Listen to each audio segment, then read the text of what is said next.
Pudge still down on the field, too, getting some last-minute information from the new bench coach, Steve Buechele. Yeah, there they are. Boo's done this job before, too. He's got a more important one now, though, as he sits next to Jeff Bannister each and every day, and he is the bench coach for your Texas Rangers. Congratulations to Boo. Pudge will be up here with me and Mac here in just a couple of minutes as we continue to get you ready for the home opener 2015. It is Rangers Live presented by Ford. We're part of a 3-hour program today and awfully glad to have the opportunity to spend this much time with you on opening day. We had a 1-hour pregame show for the road opener, which of course was Monday night, and we were very privileged to be joined that night in studio by Michael Young. While we had him with us, we decided to convene a roundtable. Mac, Pudge, and Michael Young on some of their favorite memories from openers here at Globe Life Park in Arlington. Thanks, John. Well, I'm here with a couple of Ranger greats again, trying to find out if they really remember what their first home opener in Rangers ballpark was like. So, Pudge, we're going to start with you. What are your favorite memories? Well, my first opening day was, I start my season, on the road trip. I got 14 days on the road trip, and that gave me a little bit of confidence of being back in the ballpark. But when you come home, you just see the home fans. You put the white uniform. Of course, you're going to be a little nervous play against your home fans. That day I remember that we lost 3-2. I went 1 for 3. But the good thing was my whole family was there. My ex-wife was there. My mom and dad was there. So it was a great moment overall for me. Mike, what was it like for you? Same thing, putting those home whites on for the first time is a special time to start the season. I remember driving into the ballpark, seeing people having barbecue. I see tents, I see home jerseys up for the first time. That was my first time really seeing that for an opening day. It was my second year in the league, but it was my first opening day there. Just an incredible experience. We came up on the losing end against Anaheim, who would eventually win the World Series that year. But my first real crack at having a home opener, and I remember the environment that we had. And throughout my time in the league, it just got better and better and better as our teams improved. But that was a really special memory for me.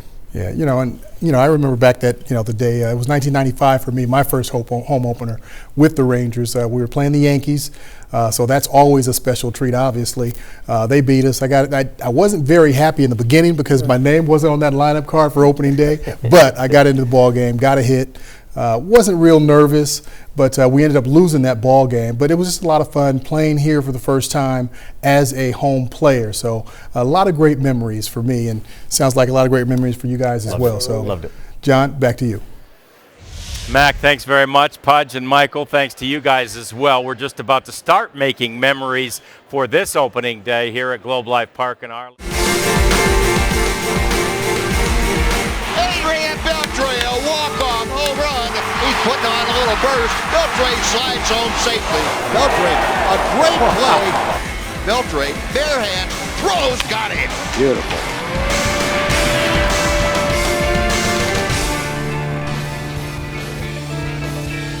Adrian Beltre and the rest of the Rangers getting ready for the home opener in 2015, and Adrian taking his licks in the cage not too long ago. Batting practice continues, although the Astros are out on the field right now. That was videotaped from just a few minutes ago when the Rangers had their batting practice. We welcome you back to Rangers Live, presented by Ford. We've never actually had a kangaroo court on the program before, but Mac, I think we put Pudge in the box today. Pudge is in the box today, absolutely. We're starting that. You guys will see it live here. Pudge, just a little bit late, but there's a lot going on for a guy like Pudge Rodriguez on opening day. You had a lot of folks to see. Yeah, Pudge. there's a lot going on. That's what I came right now. I apologize for it. But, it's a lot of things going on the field. A lot of ceremonies, I think probably one of the 2 or 3 first pitches going on today. And we're expecting to win, so it's all have fun. Pudge was on the field. He looked up and saw us sitting here. He's like, I'm supposed to be there. He was in uniform. He said, you were going to come in Trust uniform. me, I almost came with a uniform on. That would be nice. I would have liked that. That would have been I'll great. do it tomorrow. That would have been spectacular. He may just do it tomorrow. Don't put it past him. More on Adrian Beltre now with Aaron Hardigan.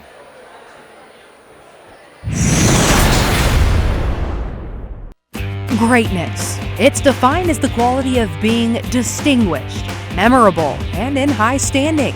all characteristics that encompass Rangers third baseman Adrian Beltre. Beltre, a walk-off opposite field home run. Of course, none would be possible without hard work, those around him, and perhaps even more so, that young boy inside. One funny thing is, like, every time I caught a ball, especially close to him, if you can, check the games, he always turns the ball like he's gonna cut it, even if if I'm the one catching the ball. So it's pretty fun, and that's, the first time I see that, I was like, why is he still staring at the ball when, I'm the one catching it? But when you have a guy like Adrian, like I call it, future Hall of Fame, and he's already, down the ball, and he calls it, and then I call it, things like that is gonna happen. He ain't gonna move. He's probably gonna hit me with a glove, but I keep trying.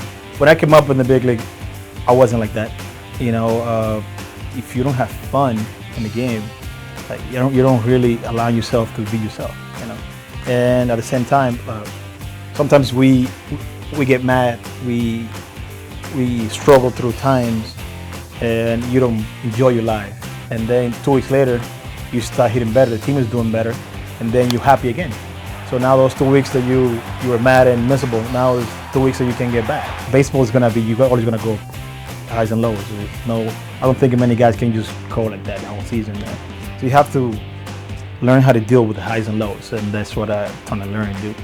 Being himself has earned him 4 Gold Gloves, the 4th most hits in the league, and 8th most slams. All on a winding road that began in 1994 when a young teenager out of Santo Domingo, Dominican Republic was drafted by the Los Angeles Dodgers, making his major league debut 4 years later, where this Beltre with his first major league home run would be the first of nearly 400 more, and where the youngest player in the National League at 19 years old would in 18 seasons become one of the all-time greatest to ever play. Beltre over the shoulder makes the catch with his back to home plate. Boy, that is worth the price of admission to see something like that. He's been around long enough now that he plays the position very wisely. He's a smart player. He's a great example for all the younger kids, the way he goes about his business. I think that Beltre does give you kind of the combo of all the things you look for in third base. And it's one of those, he's one of those guys that comes along kind of once in a generation. He does have power, has maintained that power, has become a better hitter as he's grown in as a major leaguer. He's been an exceptional fielder. He's got great reactions, he's got great hands. He knows now, as a 15-year big leaguer, he may not have the same arm strength that he once did, but he knows how to manage his arm. And that separates guys and gives guys the ability to kind of lengthen their window at third base. And I think when it's all said and done, you're going to go down and look at the all-time third baseman. Adrian Beltre is going to be in the top 3 or 4 when it's all said and done. Well, let's take a look at that list right now, and you see some of the other names that are on it, and there are some awfully good names when you consider Mike Schmidt, George Brett, Chipper Jones, and Brooks Robinson. But, how do you not keep Adrian Beltre in that top 5 at least? You have to, John. I mean, you have to put it in the first 5. I still believe that he's the best third baseman in the game right now. I think that he can do offensively and defensively, and the way that he take the game, the way he take business seriously. You just go out there and play hard, sometimes play hurt, and go out there do 100% for the team. So, when you have a player like that, that tells you that he's a Hall of Famer one day. One of those once-a-generation guys who's already given us a play that we've broken down once for you, but it was late at night, so we thought we may take another look at our Fox vision from the other night. Such a huge play in this game. Colby Lewis admitted this play refocused him, Mac. Oh, there's no question about it. Now, typically, a guy catching the ball over his shoulder, that's a tough play. But you look at Beltre, the ball goes up, he looks away from the ball once. You see him look down there again. Then he looks at where the ball's going to go, takes his eye off of it again. That he's finding where the spot is. He knows where the ball's going to go, looks up again, locates the ball. There you have it, right in his glove. This man makes these plays look so easy, but I'm going to tell you, that is one of the most difficult plays to make. You're running away from the infield. The ball's not only coming from over your head, it's coming down at an angle, and Beltre just makes it look like a can of corn. He's just sitting right there waiting on it, knowing where it's going to come down. And so, I just don't want people to start taking this man for granted, because the things that he does, he makes it look so easy, and it's not, but he's definitely one of the best. Yeah, he's a completely full package. I mean, offensively and defensively, you saw yesterday's game, hit a home run, left center, and with one knee. Oh my God. In the ground, one knee. I mean, he throw a breaking ball, looks bad, and then the pitchers throw another, boom, hit a home run. So that tells you how smart and intelligent he is as a hitter too. And you know what I like too? We showed the video of how much fun he has with other players, with opposing players. A couple of times during that Oakland series, he spun right down on the ground. And for most guys, you'd be so embarrassed you'd kind of get up, sheepishly. He gets up and laughs with him, and the umpire's having fun with him. Yeah, he did, and then he gets the same pitch, and boom, a 400-something foot home run. Just incredible. And I have to say this.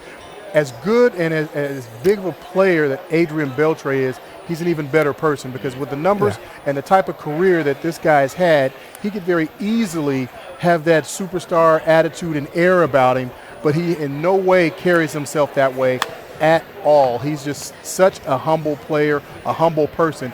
He goes out there and he makes everybody on his team better. Definitely, too, Pudge, one of those guys that leads by example. We hear about those guys a lot. Sure, he'll get in somebody's ear in the clubhouse, but all you got to do is watch that guy to know how you're supposed to approach this game. That is the right person to watch. The kids at home, this is the right athlete that you need to watch. As far as discipline, dedication, and the way he plays the game, outstanding. Yeah, good stuff. Very good. That is Adrian Beltre. Absolutely a once-in-a-generation type of a player. Lots more coming up as Rangers Live, presented by Ford, rolls on. We're in hour number 2 of our 3-hour extravaganza. Up next, skipper Jeff Bannister will talk spring training, and we'll put a mic on him and let you hear what he said during a practice. His energy is infectious. That when we come back on Rangers Live.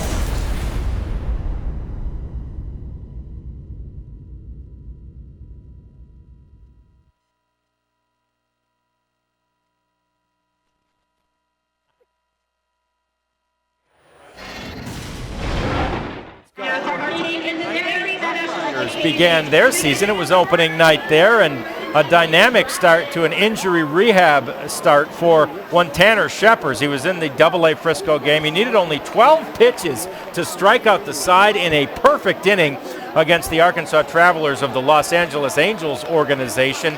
It was his first game appearance since March the 28th in spring training. He must pass a test of pitching on consecutive days before he can return to the active roster, but he hit 97 on the gun last night and looked pretty good doing it. There he is. He's here at Globe Life Park in Arlington today, reunited with his teammates on the Major League roster and signing a few autographs. He'll be back very soon, and when you hear things like 97 miles an hour, Mac, you think that'll be nice to see him back out there and maybe getting back into that 8th inning role. Yeah, definitely. With Tanner Scheppers being able to get back to that 96, 97, 98 mile an hour range with movement, that's been his thing, having that ball run and dive and dip. Doing that makes me much more comfortable. When he was in the rotation last year, he backed it down to 93, 92.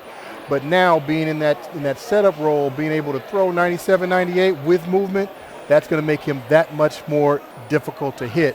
And adding him to the bullpen mix already is going to be good for the Rangers. Yeah, also after that, I like what I saw. He mixed some fastballs with curveballs, sliders, and that's good. When you see a guy come from rehab and be able to throw all his pitches, that tells you that he's getting close to go back to being the big league. So it was good to see that. And plus, 97 ain't bad at all. No, not bad.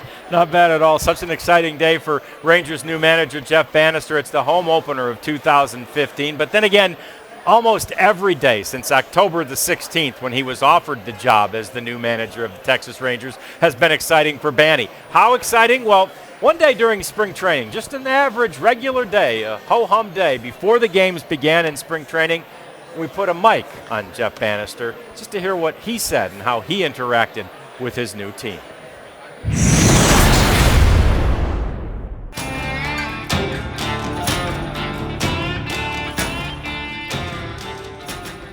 Everything he says, you get that extra energy. He talks to everybody. I hear he's a cowboy, though. You a cowboy? G-Town, Galveston. Yes, sir. B-O-I, you know what that is? Born on the island.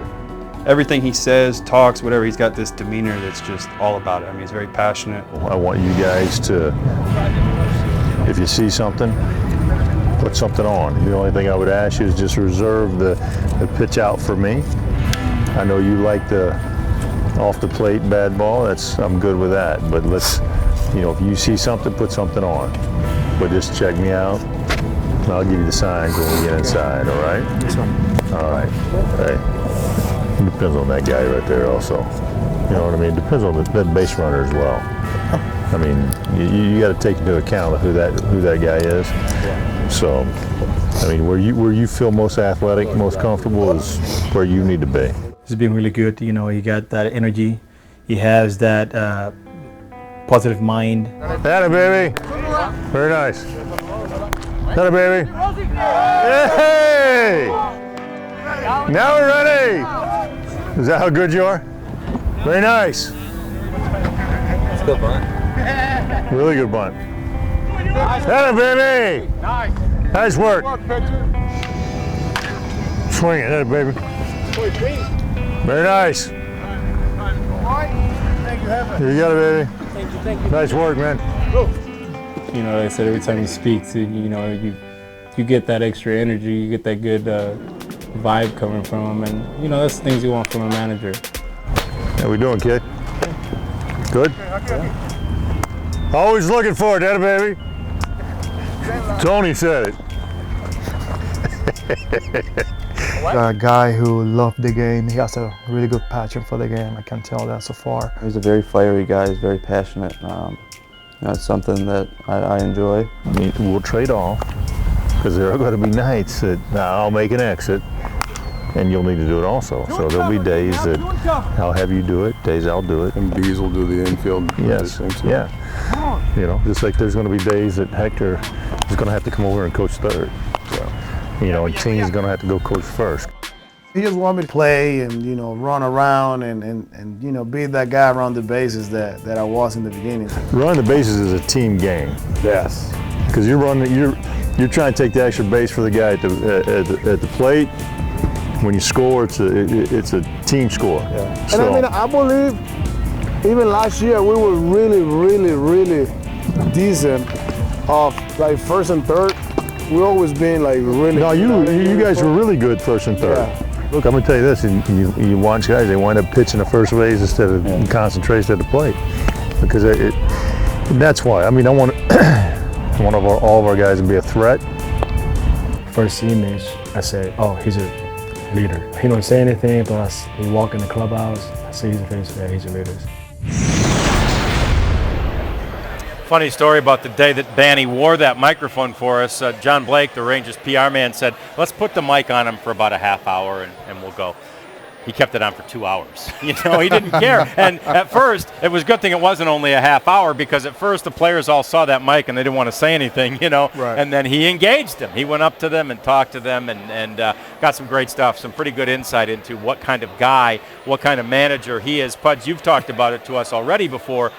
He does have that sort of fire you up approach. He can really get a person fired up. Yeah, he is. We all know that he likes to communicate a lot. Yeah. We all know that. But that's the perfect way to have a manager. Communication. I think communication to me is the most important thing that you can that you need to have in the ball club. Especially the relationship between the manager and the players. And he has that. He has all that. You can see him in batting practice. He goes all over the field and talk to each of the players, individual, and goes and talk and support them. And that's good to have on the team. That makes a player come to the field ready to go and play hard for that man and for the team. So that's good. What I see from Jeff F. Plus, all the comments that he said, very positive. he's a guy that support you 100%, and he's going to be there for you all the time. Along those lines, Mac, he has implemented a Clint Hurdle staple of having basically a players' union almost within the clubhouse. This is just a select group of players who can come to him with any grievances, sort of trying to nip any problems there might be in the bud before they happen. Well, what he's doing, he's putting a manager in that clubhouse. So he's got some veteran players on the team that he's relying on to really keep that pulse of the team and what's going on. If there are any issues, he wants to get them squashed as quickly as possible. A manager doesn't really want to be in the clubhouse with the guys all the time. He wants to keep a little bit of that separation, but yet still have those lines of communication open. And with the veterans that he has on this ball club, that shouldn't be any problem whatsoever doing that. I think it's such a big thing to be able to communicate and know what's going on everywhere. Like Pudge was saying, he goes out and he talks to the players every day, each one of them individually, just to see how they're doing, and that gives him a sense of what that guy will possibly be able to do for him in the game that night if he needs it. Kind of amazing because we all had tremendous fondness for the way Ron Washington approached it. He was definitely thought of as a player's manager, but you do see differences. Wash was out there every day at 65 years old throwing BP. Banny does it a little different out there. Right, it's different. Both are great managers, and Banny can be a great manager. You just have different styles, and there's nothing wrong with that at all. There's not one way to skin a cat. There are many, many ways to do it. Pudge would have a different managing style than I would. You would have a different style.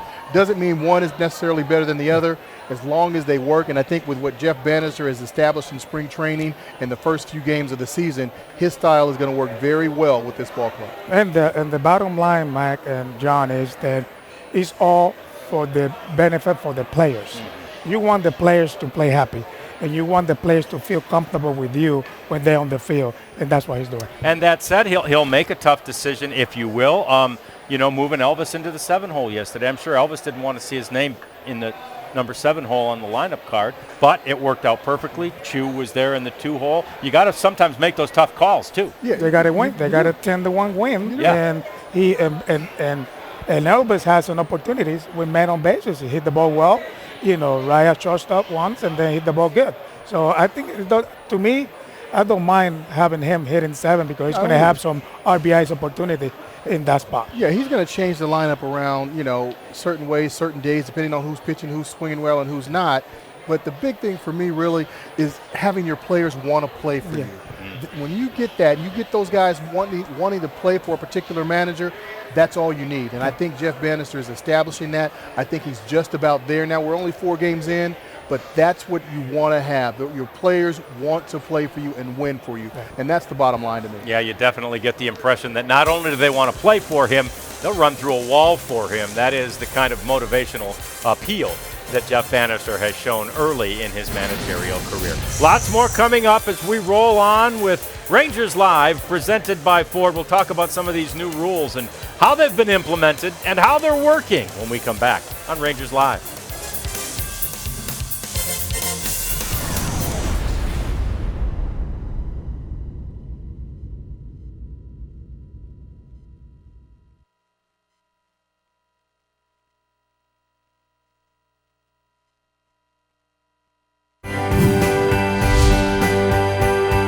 Opening day will forever remind me of the last opening day I spent with my mother. It was opening day 2012, Angels Rangers at what was then the ballpark in Arlington. She was battling cancer at the time, and I'll never forget she wore her blue Rangers t-shirt and a red cowboy hat to shade herself from the sun. It was probably one of her last really good memories. To think the Texas Rangers played a part in that is pretty cool to me.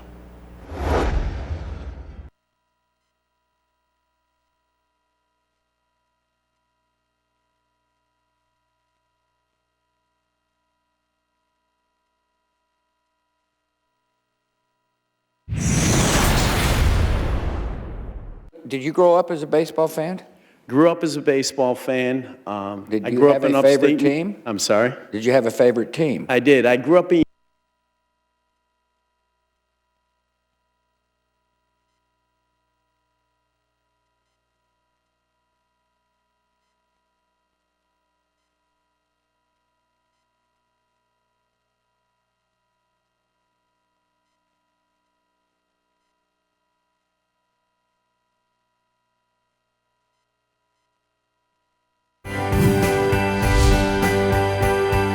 Opening day will forever remind me of the last opening day I spent with my mother. It was opening day 2012, Angels Rangers at what was then the ballpark in Arlington. She was battling cancer at the time, and I'll never forget she wore her blue Rangers t-shirt and a red cowboy hat to shade herself from the sun. It was probably one of her last really good memories. To think the Texas Rangers played a part in that is pretty cool to me. Man, they say there's no crying in baseball, but I'm tearing up. That's great stuff here, and we love that memory. And it's one of the things about opening day. It brings families together. This will be a very family-friendly day at Globe Life Park in Arlington. We've already seen a couple of the players, Shin-Soo Choo and Prince Fielder's kids on the field. Jacob came with his dad, Jeff Bannister, to the ballpark this morning. It's a very, very family-friendly day. It is also a day that catches the attention of the nation. Baseball always has. Baseball has always caught the attention of even the first man, the first fan, if you will, including George W. Bush, the 43rd president of these United States, who now at his library on the campus of SMU has a exhibit that'll run through October the 4th, and it documents the history of U.S. presidents and their relationship with baseball. You want to definitely see the unscripted conversation that the president, the former president, had with the new commissioner of baseball at the museum late last month. Did you grow up as a baseball fan? Grew up as a baseball fan. Did I you grew have up in a favorite upstate. team? I'm sorry? Did you have a favorite team? I did. I grew up a Yankee fan. We had cable television early in upstate New York. Yeah, good, Rob. Welcome to Texas anyway. Thank you. Yeah. Former president, so dry. That's pretty good company they're keeping there. That's very good company. How could he say he was a Yankees fan to the president? Right. No, that's that's unbelievable to me. Who do you want me to be a fan? From his heart. He's talking from his heart. Yes. Yeah, he was indeed. That's really good stuff. And obviously, the new commissioner has had a lot to do since taking over as the commissioner of Major League Baseball. He took over for Bud Selig, and Rob Manfred has done a really good job. Already some new rules have been implemented into the game. Aaron Hardigan now with Anthony Andro of FoxSportsSouthwest.com to talk a little bit more about some of the new rules.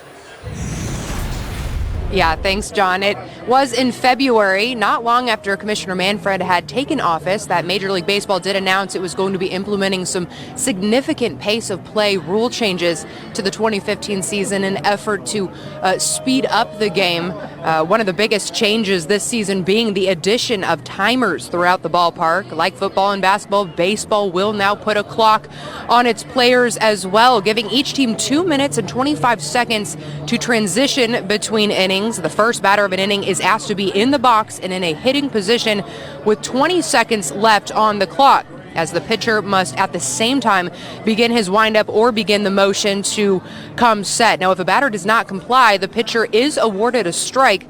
If the pitcher does not comply, the batter is awarded a ball in the count. Both will be allotted 20 seconds between pitches, with the batter keeping 1 foot in the box. Now, spring training and the first month of the regular season are considered a phase-in period.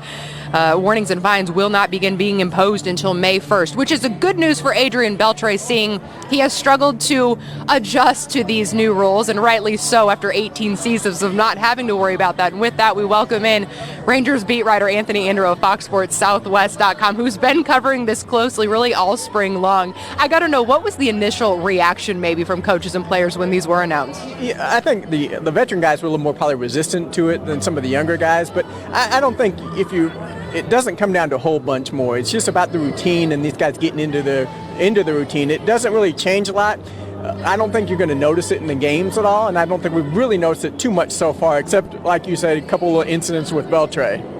You know, and again, it goes back to the fact that these guys have never had to even remember or include this in their, you know, it's not like he's doing it intentionally is the thing. He just has never had to worry about that. Right, and but that's what April's about. That's the great thing about this, the way they're phasing this in. It's April, you have this test period. May, when they start getting fined, well, I think they'll start paying a little more attention to it. I've seen other games. I saw Troy Tulowitzki would step out, and you could see the home plate umpire kind of staring at him like, get back in the box. And, you know, it's paying off. 4 straight games now under 3 hours. Rangers had that happen 3 times all of last season. And then, you know, last season, the longest games in Rangers history were last year. And I don't know if that was because of the pitching or the season or whatever, but 4 quick games, that's a good start for anything. How have you seen, though, specifically players adjusting to it, particularly pitchers? I mean, that's got to affect maybe their routine as well. Yeah, I think the pitchers are probably a little more resistant to it. I know Derek Holland talked about that in spring training, how he wasn't a big fan of it. Colby's a guy who said that I'm just going to grip it and rip it to begin with. You know the slow workers, you know the guys that will pick it up. So, again, it's just something they've got to train themselves to get going with, and I think it's going to be fine. Anything that you can, you pick up the pace of play, that's cool. You see out here we've got the shot clock now, or it's interesting. It's a different thing, but if it speeds up the game and it doesn't impact the quality of the game, I think they're all for it. Now, another rule that was announced and is implemented this season is the replay review. Take us through kind of the new ruling and that effort to kind of help speed the game up as well. Yeah, and that helps too, about the speeding it up, because the manager doesn't have to come out of the dugout now to challenge. He can challenge from in here, and again, the process speeds it up. But you saw the other day the Rangers had that one review. It was 2.5 minutes, and that's kind of a concern because you don't want to slow down a game like that. But I think that helps. They don't lose the replay. That helps too. The challenges, they don't lose the challenges now. So anything that you can make, if you can get the game right, if you can speed the game up, which is what both of these rules are designed to do, I'm all for. Downfall, of course, being no more confrontations, or maybe less confrontations between that manager and the official, which can sometimes also make a game very interesting. Well, as you mentioned, it has certainly had its benefits on at least just getting these games in quickly and efficiently, as well as we send things back to John and the guys, wondering how Mac and Pudge would adjust to some of these and maybe some of their thoughts on them as well, guys. Well, yeah, Aaron, and as you can anticipate, since they work with us now, they like quicker way better than slower games, so we all like that. I do wonder, though, and we talked a little bit about Adrian, 17, 18 years in the game.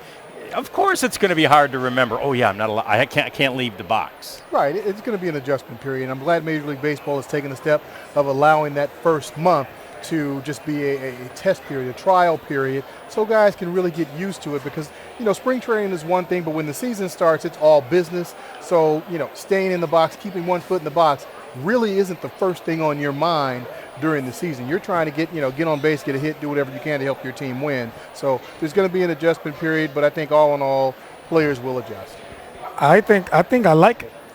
Speed up the game. I think, we've been average between 2:45 to 2.5 hour game, which is great. I think it's great for baseball, great for the fans. It's hard to keep in the fans, in the ballpark for 3.5 hours, sometimes 4. I think that kind of a little bit of, the fans getting tired because the games are too long. As far as, the replays, I think they should do a little bit more adjustment on it. I think before the umpire goes and see their plays in the camera, there are people in New York, they probably already make the decision, I was safe, and then the game continue and go a little faster. And back to, for the last thing about those pace of play rules, I think that was almost a vicious cycle in some ways, Mac, where, you'd be waiting on a pitcher, and so that's why a batter would start with the gloves and all the other things, and then there's this vicious cycle. I'm waiting on you're waiting on me. It was almost gamesmanship. Yeah, I think it was a little bit, and I think now all of that will be gone. The pitcher knows, hey, I've got to get the ball, get my sign, and throw my next pitch. The hitter knows, okay, I can't, get out and take too long. He still has to get his sign as well, stay in the box, stay close to it, and then the game can go on and speed up. So I like that. I think it's going to be great for baseball. Even though, 20 seconds is plenty of time. Yeah. I think, to me, 20 seconds, you can leave that foot in there, and in 20 seconds you can do that. You can fix your batting glove, and it's plenty of time. Yeah. That's good. Good stuff. All right, we'll see how it continues to work. So far, so good. As Anthony said, last year they only had one instance of 3 games in a row that were under 3 hours. They've already had 4 for 4 in under 3 hours. Still ahead on Rangers Live, Elvis Andrus talks about last season and why it was subpar, and how this year is going to be much better. He promises. That's when we come back on Rangers Live. Presented by Ford.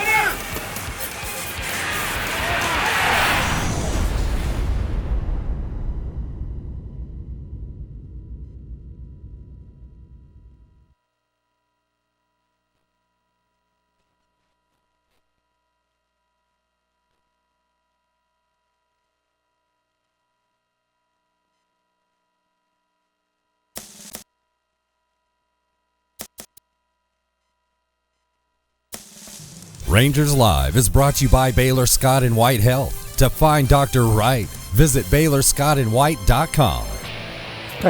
Hey, time for our Baylor Healthcare Systems injury report. The Rangers transferred lefty Matt Harrison from the 15-day to the 60-day disabled list. That was so they could make room when they claimed the outfielder from Oakland and put him on the 40-man roster, Alex Hassan.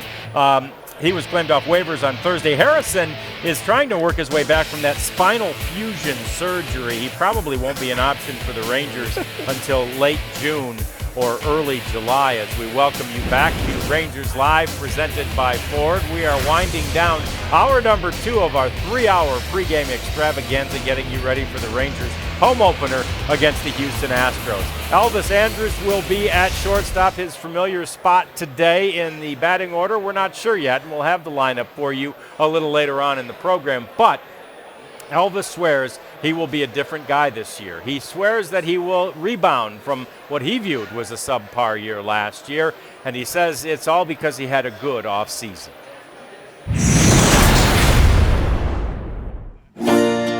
There aren't many cloudy days in Arizona. There aren't any for Elvis Andrus, who told us he sees the blue sky even through dark clouds. How would you characterize last year just for you? I say, a negative year, a black cloud year for, not just for me, for the whole team, but it was a tough one. The bad thing about dark clouds is that they hide the sun. The good thing about dark clouds is that they always move away. The atmosphere dictates that they generally move from west to east. And just as the dark clouds are moving away here in Arizona, the dark cloud that was last season for Elvis is gone too. Although in his case, it wasn't atmospheric, it was because of hard work. And it was a great offseason for me. Like I said, last year it teach me so many things that I think that anger, that love for the game, that passion is back. He looks like a guy that understands his importance on the club and is recommitted. And we need that. We need a dynamic defender, dynamic base runner. We need Elvis back. His .263 average was the lowest of his career, and he had fewer runs scored and hits than in any year but his rookie season. He doesn't want to make excuses, but he did spend the offseason searching for answers and realized he was not having as much fun on the field. He found himself trying to act, like an old man, like a veteran or whatever. And sometimes it takes, the kid part of yourself. And when that goes away, yeah, it turns really hard. If I see Adrian, he's still playing around. He's still doing, like little kid stuff. He was confused about people telling him to be more responsible, but he didn't know what that meant exactly. So he thought that he had to change his way of playing the game, which was not. You're going through a streak or losing a lot of games, sometimes you have to kind of pull back a little bit because you don't want people to think that you don't care. In his first 5 seasons, the Rangers really never struggled. So it took a year like 2014 for Elvis to learn a difficult lesson. You must have a serious approach and a childlike attitude. There's a point where you got to turn the switch on a little bit, and I mean, he's done that. I'm really proud of him. Really enjoy seeing how he's going about his business now. As far as his work ethic and the way he's handling himself, I really am proud of him. It's a serious business, but it's also a kid's game, and you got to kind of have a foot in both camps. No doubt. I mean, we all can be 12 and 13. I mean, when you watch the end of a season and the beginning of a championship for the teams who win, just how it turns grown men into 12-year-olds. Rangers fans know what acting like a 12-year-old looks like. Beltre and Andrus coming down. It's Adrian Beltre. Elvis right next to him, and Adrian's looking like What is he doing? Elvis did that on purpose. I'm the shortstop. I'm the leader in the infield, and it can be the fly ball in the second base, and if I run there and I call it, you're supposed to get out of the way. Same thing with the center field, But when you have a guy like Adrian, like I call it, future Hall of Fame, and he's already down the ball, and he calls it, and then I call it, things like that is gonna happen. He ain't gonna move. He's probably gonna hit me with a glove, but I keep trying. So Elvis will keep acting like he's 12, but with a 21-year-old second baseman, he must be a teacher too. He's the best teacher for me because he make me feel comfortable. He's always play with us, play around, put some music, and that made me feel much better. Part teacher, part student, but Elvis is back in the building. It's great to see him smile like that, and he is out there, was out there a little earlier taking his warm-ups, getting ready for the home opener. And certainly this season, Mac, has not started for him as he expected it to, but it's 4 games. Yeah, we're 4 games in. Yes, he's got a few more errors than he would typically like to have at this point in the season, but that's not going to bother him. He's going to settle down, smooth things out. He's going to be fine. It's all about that mentality, and he has that right now. He knows exactly what he needs to change from last year to get back to that productive player that he's been for the majority of his career. So I'm not worried about it. The first 4 games, not a big deal. Elvis is going to be fine. Yeah, me too. I'm not worried about him because he knows what he needs to do. And really the team needs him. He needs him in that second hole, doing the things that he can do, because we all know that he's a great player and he can do all those things. But right now, that's what he's focused on right now. He's into it, he's ready, he's happy, and he's playing hard. It's interesting, too. He talked about how it was difficult, Pudge, to be serious and still have fun. He realized, I need to grow up, but you don't take the fun out of the game. That's a tough thing to make. Yeah, you got to do both. You got to have fun in the game. It's a 162 season. That you have to, that you have to take things seriously, but at the same time you have to play around. They have guys, they have a good chemistry in the clubhouse, being happy, and take that attitude into the field and play hard.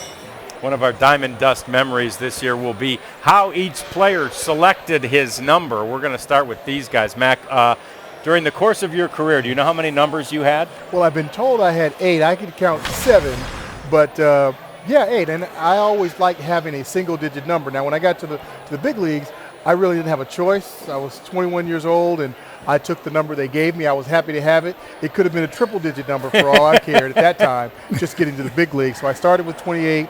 Went to 10, that was better, and then I started getting into the single digits. And being an infielder, the majority of my career, I really just always wanted a single digit number.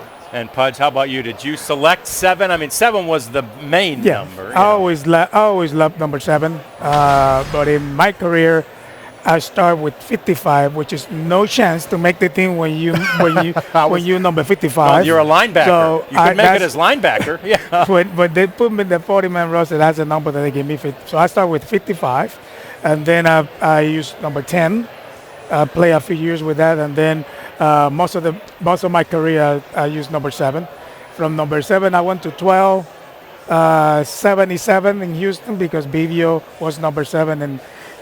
With the Astros, but I finished my career with my number 7. That's awesome. That's good stuff. We've got lots more coming out. It's going to do it for these guys. They've got to get down on the field. They've got more activity to take care of down there. So we thank them very much as always. We'll see them for Rangers Live, the post-game edition. Coming up on this edition of Rangers Live, we're going to hear from the general manager, John Daniels, and we go to break with one of those Diamond Dust memories. How did Prince Fielder choose his number? My kids, and my wife are like, you want to change your number, whatever, just do something different. I'm like, yeah, whatever. And we try to come up with it. Like, my oldest son was like, well, you were born in '84, right, Dad? I'm like, yeah. Like, why don't we do that? I'm like, all right, done. Not that hard. It's simple.